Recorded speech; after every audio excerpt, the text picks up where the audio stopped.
Hi guys, Going Green Mom here with an Instant Pot low lectin spaghetti recipe for Foodie Friday this week. You might be questioning why I'm giving you guys low lectin recipes for histamine intolerance. If you have mast cell reactions as part of your root causes, like I do, the MCAS and various things, lectins are important to understand and try to avoid because when they enter your digestive tract, the process they go through is that they actually loosen the junctures between your cell walls, causing a leaky gut type situation.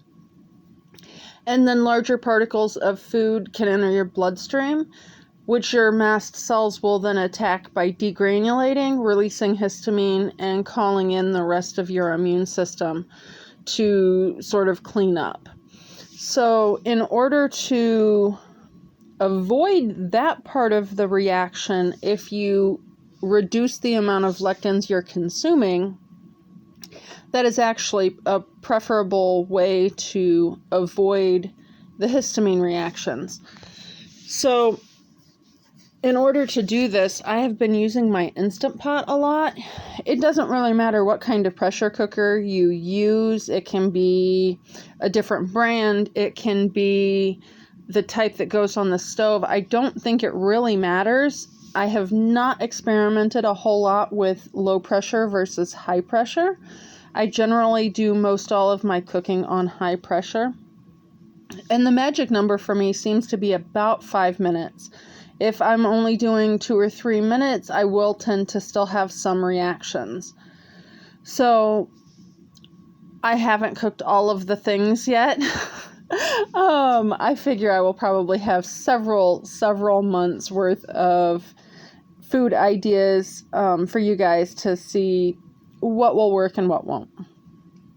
At least. And I like playing with food, so it might go on for years and years to come. I don't know. So anyway, back to low lectin spaghetti.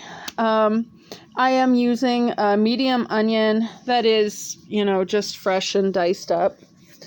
If that is a problem for you, you can leave it out if you have issues with allium, like garlic and onion, or if having it fresh is a problem, feel free to use dried. Just make sure you account for that in your water.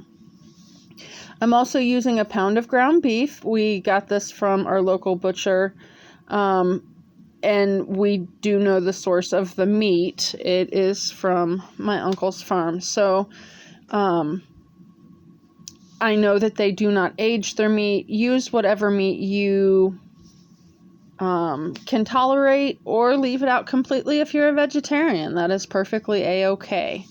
I'm also using canned tomatoes if that is a problem for you. Feel free to dice fresh and use that. If the issue is actually lectins more so than histamine, I would venture a guess that this might be a place you could add a little bit of convenience in with canned goods. And being the homesteading mindset that I tend to have, having some shelf-stable food options is always a major plus. So anyway, I have added the ground beef. I'm just going to let that cook up here a bit. And then I will be adding 2 cans of diced tomatoes. I think one of these had some basil, oregano, and such in it already. Use whatever you prefer and tolerate the best. That just happened to be what my Instacart driver brought me. So then 2 cans of diced tomatoes. Aldi's has these small, I'm not even sure they're fully 8-ounce cans of tomato sauce. And I used one of those, and I used one of the small cans of tomato paste. And then, of course, you need some water. I think I added two of the tomato sauce cans of those, and I did not drain any of the tomatoes. I just left that juice in there. You can see I kind of fan these out.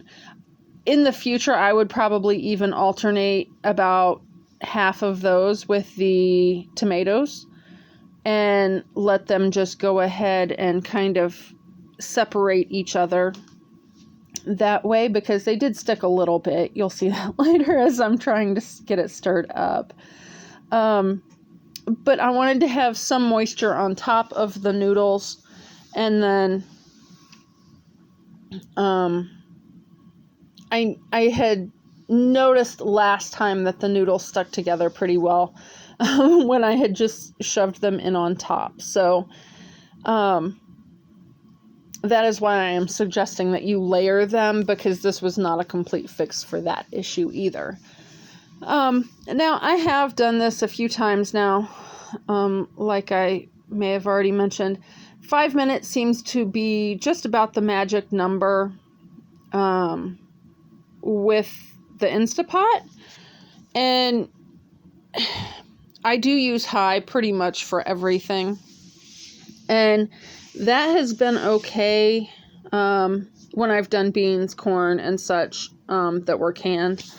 That 5 minute mark seems to be enough to kill the lectins, and not too much that everything is mushy and inedible.